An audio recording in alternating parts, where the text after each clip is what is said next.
I stopped at a gas station that didn't exist. The lights were on, the store was open, and the yard looked ready to receive trucks. But the pumps weren't working. And by the time I understood why, my truck was already stuck on the frozen shoulder, with 3 men approaching my door in the middle of a road with no cell phone signal in Montana. I'm self-employed. I don't have a company to cover for me. I don't have a call center to contact. I don't have anyone to send another truck if I break down. If I'm late, I lose. If I lose, I go under. And that week, I was already at rock bottom, my head spinning with debt and deadlines. Pending repairs, diesel on my credit card, tolls piling up, and a freight advance that I accepted because it seemed like the only way to stay afloat. Pressure turns into haste, and haste, on the road, turns into mistakes. The cargo was clean. Automotive parts in a closed trailer, palletized with invoices, everything in order. But clean also means easy to resell. I left Billings in the late afternoon with a simple route and an even simpler objective: to arrive on time. I had planned to stop at a large gas station, one of those with a truck area and a camera overhead. But I trusted my fuel gauge, which had been misleading me. Back then I wasn't just in a tight spot. I was dealing with the kind of debt that changes your risk assessment. I'd received overly short messages from a guy I owed money to, things like, "Don't disappear," and "You know the deal." I didn't reply because replying would be admitting weakness, but I also couldn't afford to make a mistake. If I went back to the highway to look for another gas station, I'd burn diesel, miss the delivery window, and run out of gas. And if I pulled over to the side of the road to wait for dawn, I'd be admitting I'd lost control of my own work. Montana at night is empty. The traffic disappears, the radio starts to malfunction, and the wind pounds against the truck as if testing to see what will give way. When the cell phone lost service, I wasn't even worried. What I didn't expect was the license plate. Fuel 24H in simple letters, pointing to a secondary road. The place name was common, the kind that seems to exist throughout the state. I felt I recognized it. That was enough. I turned. The access road was narrow and darker than the highway. The asphalt looked good, but the shoulder had compacted snow. I told myself it would be quick. 5 minutes, fill up with gas, come back. That's all. When the gas station appeared, I felt a moment of relief. High, white lights, a large yard, a shop with a glass front. Too normal in the middle of nowhere. Except there wasn't a single car. No pickup trucks, no other trucks. Nothing. And a 24-hour gas station with no traffic is an invitation for trouble. I stopped anyway. I leaned against the pumps and got off. The cold hit my face like a warning. I went straight to the pump. Screen lit up, but no response. I swiped my card. Nothing. I tried another. Nothing. I hit it with my hand, as if that would solve anything. Ridiculous. The store door was ajar. I stood there looking, searching for a comfortable explanation. Employee in the bathroom. System problem. I was tired enough to choose comfort over caution. I went in. The smell was the first thing that struck me. Stale coffee, cleaning products, and a faint metallic odor that I didn't immediately identify. The shelves were sparsely stocked, as if someone had kept the bare minimum to make it seem open. The refrigerator was making noise. A radio crackled behind the counter. Everything was working, but there was a lack of staff. I called. Once. Then again. Nothing.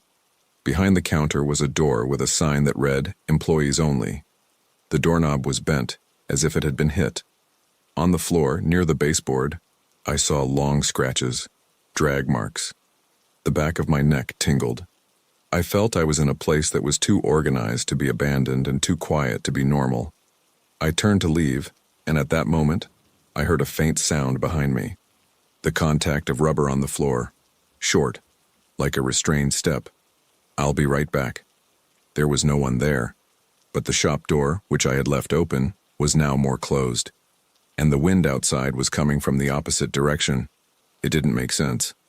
I left. Outside, the courtyard light gave me a false sense of relief.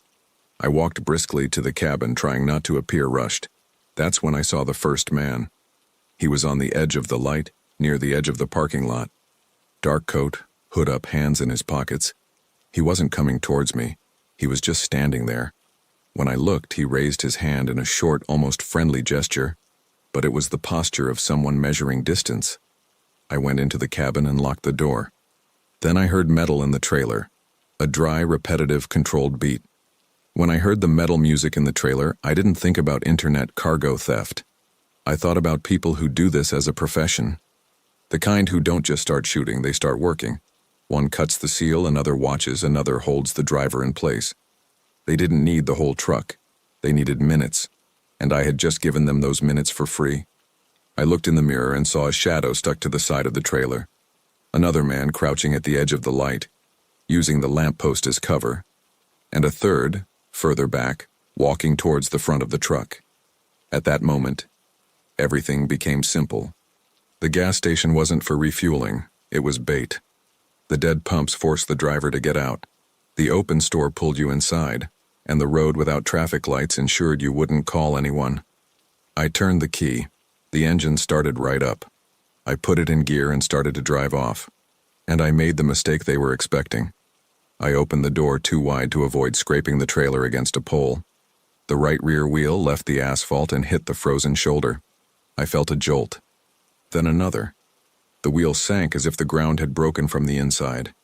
When I accelerated, the tire spun, throwing up snow and gravel. The truck didn't move forward. It just dug in. In the mirror, I saw the three of them change their pace. They walked faster as if they knew that time was now working in their favor. The hooded man came to my door. He stopped a few meters away where I could see his body, but not his face. He took his hand out of his pocket. There was something in it. A tool, a bar, whatever. It was enough. My cell phone had no signal. The radio just static. I am a sissy. A long, aggressive sound that hurt my own ears. I honked again. And for a second, it worked. The two men near the trailer looked towards the driveway. The one in the hood also looked away, assessing the risk of someone appearing. I used that second to think clearly. As I was trying to pack, I saw the third man emerge from the shadows and move to the passenger side, as if he wanted to surround me from both sides. I heard something scraping on the cabin step. It wasn't a hard thud. It was a touch, a test, like someone searching for a weak point. Then a short tap on the window with something rigid. He didn't want to break it there.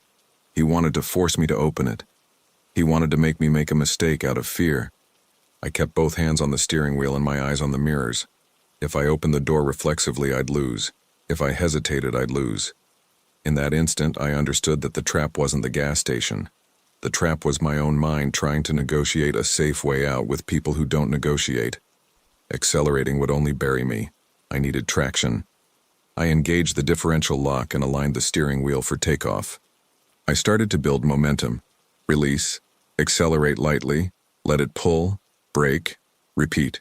First attempt, it slipped. Second, he skated less.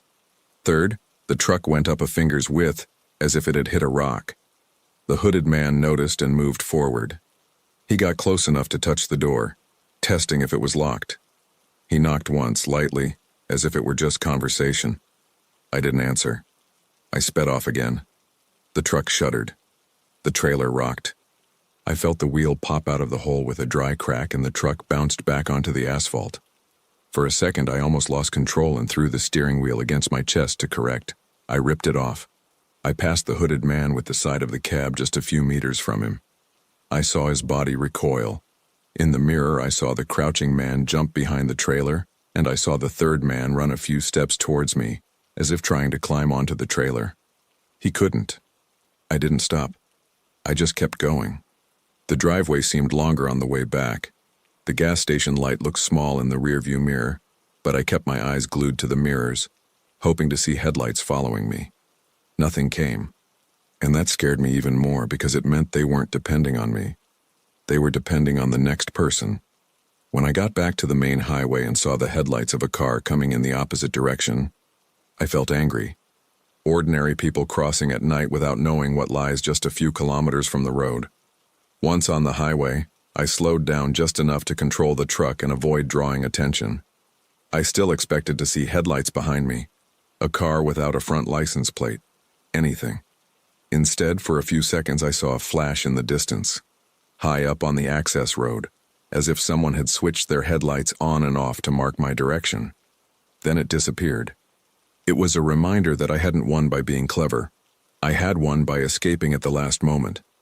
When I arrived at the large checkpoint and stopped under the cameras, I went to the trailer with a borrowed flashlight. The seal was still there, but there were tool marks near the latch as if someone had started and stopped. The side had recent fine scratches at the level where a person crouching would work. That gave me a different kind of chill, because it proved I hadn't imagined anything. I drove until I found a really big gas station, with trucks parked, a camera, and people walking around. I pulled over, turned off the car, and sat there for a few seconds, my hand on the steering wheel. Only then did I get out and tell the story. I talked about the well-lit station, the dead pumps, the door, the men, the trailer, the mud. The attendant listened to me and said, "You're not the first."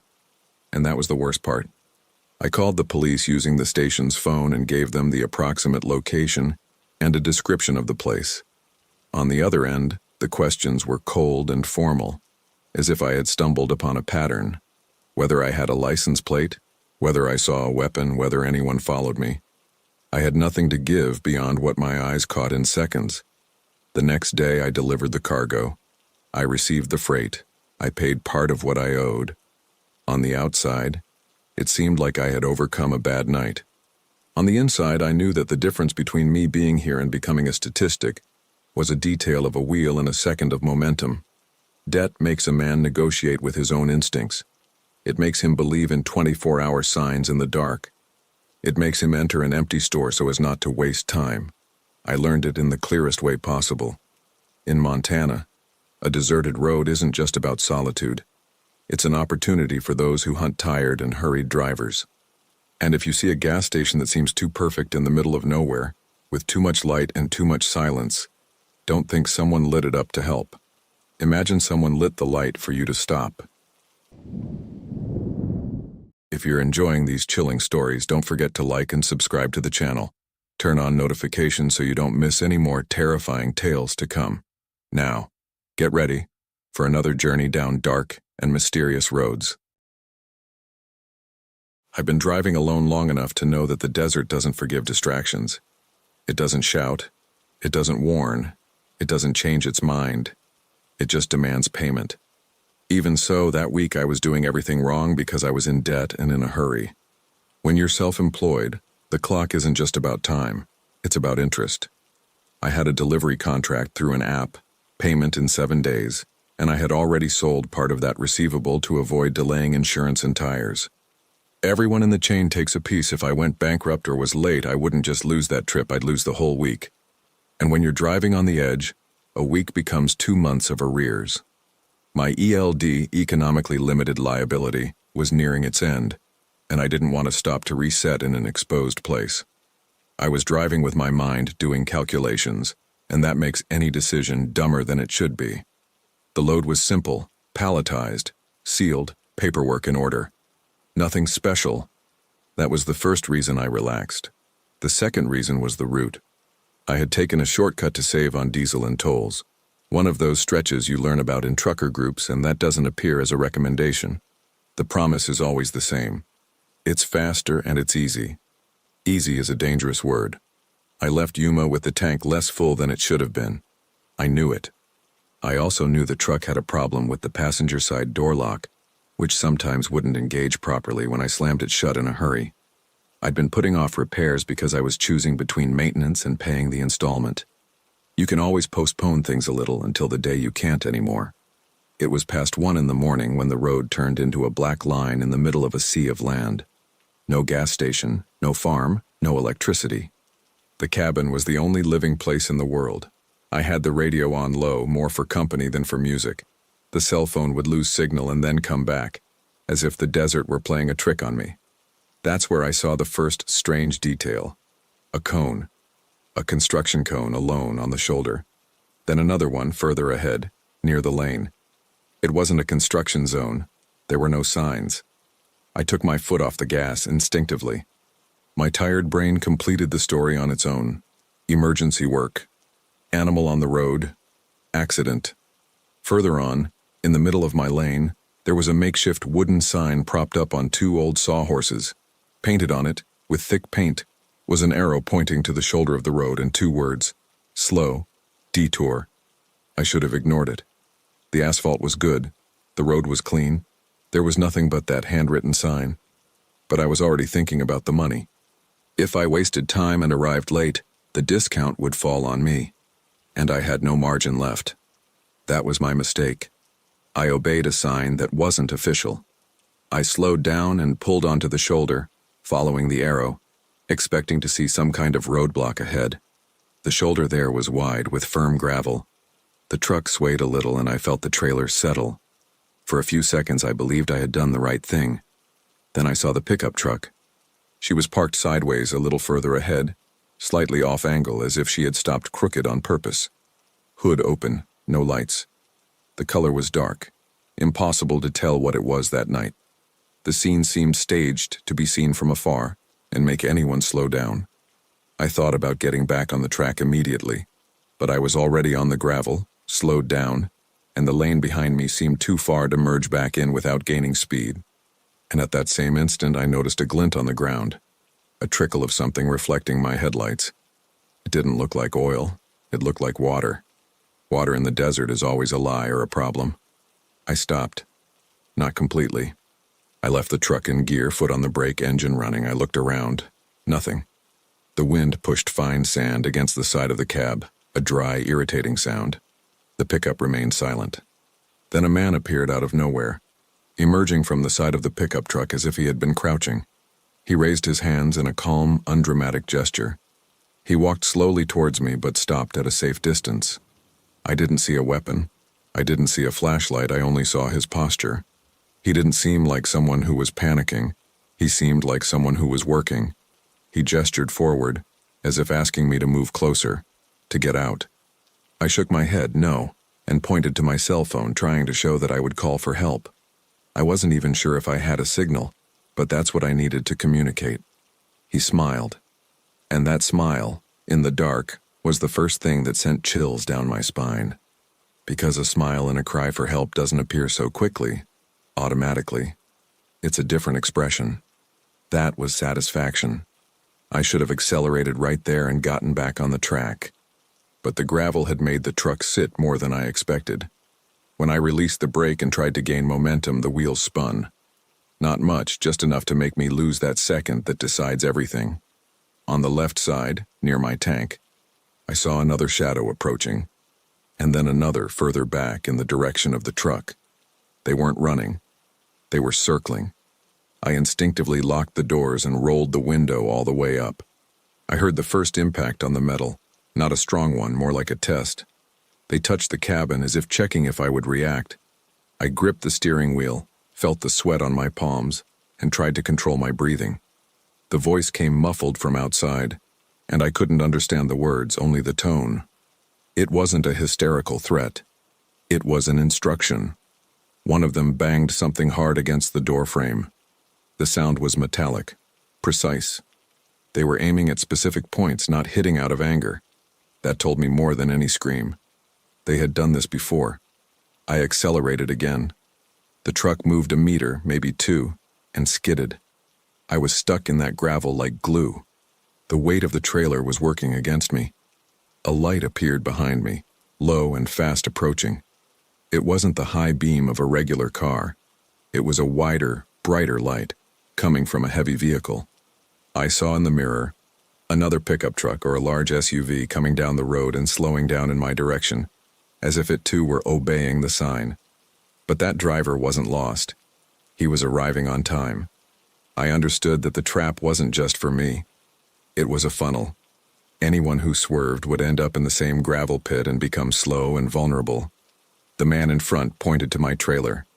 Another went to the side of the trailer, right where the seal was. I saw his hand go up, move it, test it. He wasn't improvising. He had the tools. That's when it all clicked in my head. They didn't need to take me out of the cab. They just needed to open the truck quickly, take whatever was easy, and disappear. And I, a self-employed driver, would be left with the loss and the detour story that nobody would believe. I reversed slowly, using the little space I had, trying to get unstuck from the gravel. The truck responded with difficulty, but it responded. One of them hit the glass. I heard the faint crack of something splintering. It didn't break, but it served as a warning. I turned the steering wheel and tried to steer the front of the truck back onto the asphalt. The wheels found a firmer spot, and for a moment I felt traction. I accelerated. The truck moved forward and the whole cab shook. The trailer pulled heavily, as if it didn't want to move. In the mirror, I saw the vehicle behind me stop on the shoulder as well. I saw 2 doors open. I saw more people get out. It was growing. I managed to get the truck back into the lane, but I pulled out crooked, taking up part of the road. There was no one coming in the opposite direction, and I straightened the vehicle with my heart pounding in my throat. I stepped on the gas and didn't let up. The cabin started vibrating intensely, and all I could think about was gaining distance before someone decided to pull alongside and throw me out. For almost 15 minutes, I saw nothing but the road. No lights behind me. No evidence that it had happened. And that was the hardest part. Because when there's no proof, you start to doubt your own memory. When I finally saw a small gas station with 2 old pumps and a flashing sign, I almost cried with relief.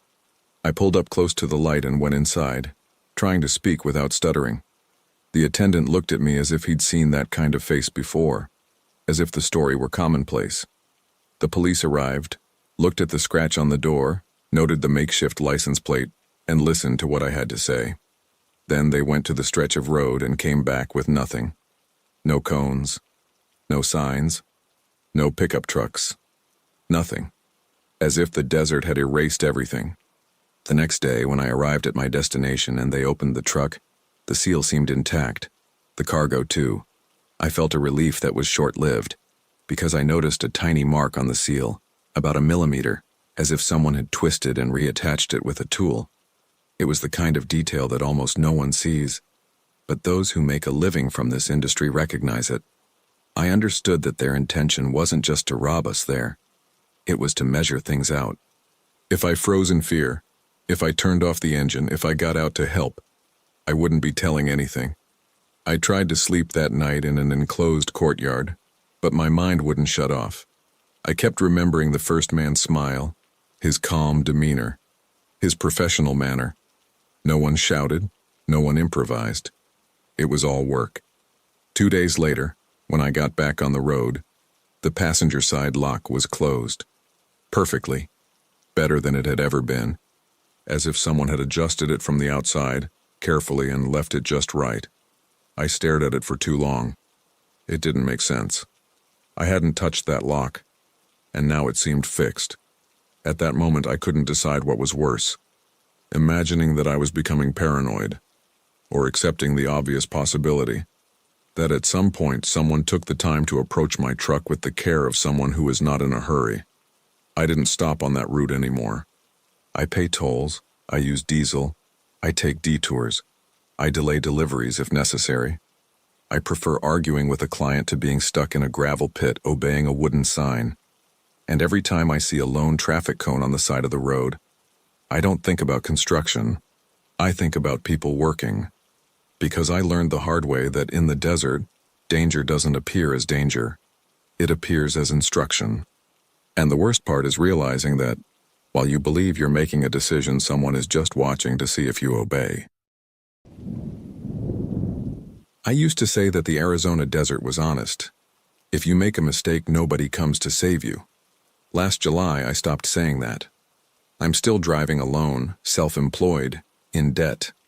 But I've learned the difference between nobody shows up and someone wants it to look like nobody showed up.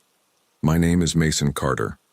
I have an old Peterbilt truck, overdue bills, and a loan that doesn't forgive a single missed delivery. That night I was hauling pallets of auto parts from Phoenix to Tucson, unloading in the early morning. If I got there early, I could schedule a return trip and breathe another week. This kind of situation makes you ignore the obvious. First decision mistake. I ignored my tiredness. I slept poorly in a noisy courtyard and convinced myself that I was functional. Second mistake, I accepted a detour suggested by the GPS to avoid roadwork and save time. A smaller highway, faded lane markings, almost no cars. The asphalt seemed to swallow the light. Almost an hour later, I saw something that didn't match anything. A white pickup truck was on the shoulder, headlights off, driver's door open. A reflective triangle was placed too close to the lane, as if it had been put there to force someone to slow down. I lifted my foot off the gas. My instinct said, keep going. But the stubborn part of me that still believes in helping prevailed. Third decision mistake. I stopped. It wasn't a complete stop. I pulled over to the shoulder, left the truck in gear, high beams on, engine running. I got out with a flashlight and my hand in my pocket on an old pocket knife that never made a difference in anyone's life. Hey, is everything all right? Silence. I shone the light into the pickup truck's cabin. Empty seat. Glove compartment open with torn papers. On the passenger seat, a cell phone with the screen on. A call in progress. The counter ticking silently. It smelled like a trap. Crooked triangle, open door, forgotten cell phone. An invitation. I took a step back. That's when I heard a voice, low and weak, coming from the bushes. Mr. Please. I turned the flashlight around and saw only a crouching outline behind a bush. I couldn't make out a face. Just a shadow and a glow that could have been an eye, or it could have been nothing. Are you hurt? I'll call for help. The voice grew firmer, closer, and said something that chilled me to the bone. Turn the lights off. At that same instant, a second silhouette moved behind the pickup truck. Tall. Standing still, as if it had been waiting for me to get out. My body decided for me. I ran to the truck, climbed in, locked everything and put it in gear. Through the windshield I saw 2, maybe 3 men emerge from the darkness. One ran to the front of my truck, signaling for me to stop. Another came to the side near the tank. The third stayed further back, and in his hand there was a short metallic glint, the kind you don't want to confirm. I stepped on the gas. The truck sped off, kicking up dust. The man in front jumped to the side at the last second. I felt a sharp impact on the side, like something hitting the metal. I didn't stop. I didn't look too much in the rearview mirror. I just kept going. 10 minutes later, with no headlights behind us, I almost believed it was over. Before that night, I thought risk meant getting a flat tire or getting stuck on a weighbridge. I didn't think about people setting up roadside scenes. I didn't think about how a triangle in the wrong place changes the speed of a 40-ton truck. They don't need to knock you down. They just need to make you slow down, get you out of the seat, put both your feet on the ground, away from the steering wheel. From then on, the truck becomes just a big object and you become just a small person. Then the fuel light on the dashboard flashed. The gauge had dropped more than it should have. I heard a high-pitched hiss, air escaping from the driver's side. I didn't pull over to the side of the road. I looked for light, any light. An old sign appeared. Rest area 2 miles. The rest area was small, 3 large parking spaces, a concrete bathroom, yellow lighting that cast shadows. I pulled the truck towards the exit and left the engine running. Miraculously, a bar of signal appeared on my cell phone. I called 911. The call dropped twice. On the third time, I got through to an operator and unloaded everything. Bait truck, men in the dark, an attempt to stop me. When I hung up, I only went down as far as I needed to check the tank. I knew I shouldn't, but I needed to understand the whistling sound. The flashlight revealed the truth. A thin, transparent hose attached to an improvised fitting on the fuel tank nozzle. A siphon. Someone had started siphoning my diesel, and not just to steal it. It was to leave me stranded somewhere with no signal, no movement, no way out. I ripped off the hose and went back to the cabin, my heart pounding in my throat. I stared in the mirror, waiting for the headlights to appear. No car came. A man came on foot. He appeared near the bathroom, walking slowly like someone who just arrived. Baseball cap, light-colored t-shirt, a water bottle in his hand. He seemed too ordinary to be ordinary. He stopped at the edge of the light, half illuminated, half swallowed by the darkness, and looked directly at my truck without blinking. Then he pointed to my tank, calmly, as if giving a warning. I know. I didn't roll down the window. I didn't get out. I just honked long and aggressively once, twice, 3 times. The man wasn't scared. He smiled slightly and retreated into the darkness, as if he were sure I wouldn't get out. That's when I understood. It wasn't improvisation. It was a method. They tested who stopped, who got off, who hesitated. And if you escaped the first stage, they tried to break you in the second. I wasn't alone on the road. I was accompanied by invisible things, overdue bills, accruing interest, the memory of the mechanic saying I needed to replace a part I'd been putting off. My truck had vices I knew by heart, and I had a crumpled notebook in my bag with accounts and routes, as if writing things down could hold the world together. I was driving without music because the radio signal kept cutting in and out. When the sound disappeared, all that was left was the diesel and the wind through the window. That's when your mind starts creating images. I remembered trucker stories about cars with open doors and flashing lights in the middle of nowhere. I'd always laughed. But in that stretch, I stopped laughing. The pickup truck didn't look like a makeshift job. It looked like something someone who knows driving would have done. When I got out, I noticed another detail. A recent tire mark across the shoulder, as if a car had pulled over and driven away quickly. Small signs of assembly, of testing. When the voice asked me to turn off the lights, I understood why. If I turned them off, I would lose the only control I had. Whoever asks you to turn off the lights doesn't want to be seen. The image I still have today is of the man in front of the truck. It wasn't his face. It was his gesture, palm down, telling me to slow down, as if he were an authority figure. They rely on reflexes. When I felt the impact on the side, I thought they had shot at me. All I know is that the truck pulled a little and I had to correct with the steering wheel, and my hands were sweating too much. On the way to the rest area, I passed a point where the asphalt was blank for a few meters, and there I was certain that if I stopped, I wouldn't be found quickly. The desert doesn't need a villain. It only needs time. When I called 911, I tried to give coordinates, but I wasn't sure. I gave the highway and the approximate exit, and the operator asked for landmarks that I didn't remember. At night, in the middle of nowhere, everything becomes more or less. While I waited, I closed everything except the tiniest crack to listen. I could hear my own blood. The man who showed up on foot wasn't there to ask for water. He was there to see if I was going to leave, to gauge how desperate I was. A truck driver alone with diesel dripping on the ground, knowing the gauge is dropping, makes a mistake. They wait for the next mistake. When the police car arrived, the officers didn't seem surprised. That was the worst part. I wasn't an isolated case. I was just one more.